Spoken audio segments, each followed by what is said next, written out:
అరే మేము ఆటో కార్మికులకు వ్యతిరేకంగా తీసుకున్న నిర్ణయం కాదది. మేము మహిళలకు ఈ రాష్ట్రంలో ఉచితంగా ఇవ్వాలనుకున్నాం. కేబినెట్ లో కూడా చర్చ వచ్చింది, ఆటో కార్మికులకు ఏం చేస్తే న్యాయం అవుతుందని. గాంధీ భవన్ వేదిక కాంగ్రెస్ పార్టీ పక్షాన నేను ఆటో కార్మికులందరూ కూడా, నా కుటుంబ సభ్యులు వాళ్ళంతా, మా తెలంగాణ పౌరులు వాళ్ళందరూ కూడా తెలంగాణ కావాలని కొట్లాడారు. మీకు ఏం చేస్తే న్యాయం జరుగుతుందో చెప్పండి, మేము కూడా ఆలోచిస్తున్నాం. మీకు అన్యాయం జరగకుండా చూసే బాధ్యత మాది. కొత్త బస్సులు తేవడానికి ప్రయత్నం చేస్తున్నాం. నేను చెప్పిన అందుకే 15 రోజుల్లో ఫ్రీక్వెన్సీ పెంచడానికా, లేకపోతే జరుగుతున్నటువంటి కెపాసిటీ ఇంప్రూవ్మెంట్ అయిన తర్వాత ఏం చేయాలి, వాటన్నిటిగా రివ్యూ చేస్తాం 15 రోజులు అని చెప్పినాం. బస్సులు ఎట్లా తగ్గిస్తామే? రాంగ్ ప్రాపగండ చేస్తే నమ్మకండి.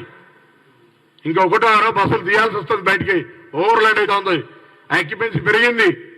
అవ్వ పోయేటప్పుడు బిడ్డను తీసుకోబోతుంది, లేకపోతే భార్య పోయేటప్పుడు భర్తను కూడా తీసుకోవద్దు. అట్లా అన్నీ జరుగుతున్నాయి. ఒక అంశం జరిగినప్పుడు కొన్ని రకరకాల అంశాలు ఉంటాయి, వాటన్నింటినీ రివ్యూ 15 రోజులు రివ్యూ చేస్తామని చెప్పినాం కదా. ఎందుకు తొందరపడుతున్నారు? 15 రోజులు ఒప్పుకోలేదా ఈ ప్రతిపక్షాలకు, వాళ్ళకు వీళ్ళకు? నేను మళ్ళీ ఒకసారి చెప్తాను మీ ద్వారా, ఇలా తెలంగాణ ఆటో కార్మికులారా, మీకు అన్యాయం చేసే ఆలోచన కాంగ్రెస్ ప్రభుత్వం లేదు. మీరు ఏదైనా సూచన చేస్తే మేము స్వీకరించడానికి సిద్ధంగా ఉన్నాం. తెలంగాణ రాష్ట్ర రవాణా శాఖ మంత్రిగా చెప్తా ఉన్నాం. మేము కూడా మా ప్రభుత్వం గౌరవ ముఖ్యమంత్రి గారి నాయకత్వంలో చర్చ చేస్తా ఉన్నాం అధికారులందరితో కూడా. మిమ్మల్ని కూడా పాత్రికేయులు కూడా అడుగుతున్నాం, ఏం చెప్తే వాళ్ళకి అన్యాయం జరగకుంటుంటో తప్పకుండా మేము చేయడానికి సహకరిస్తాం.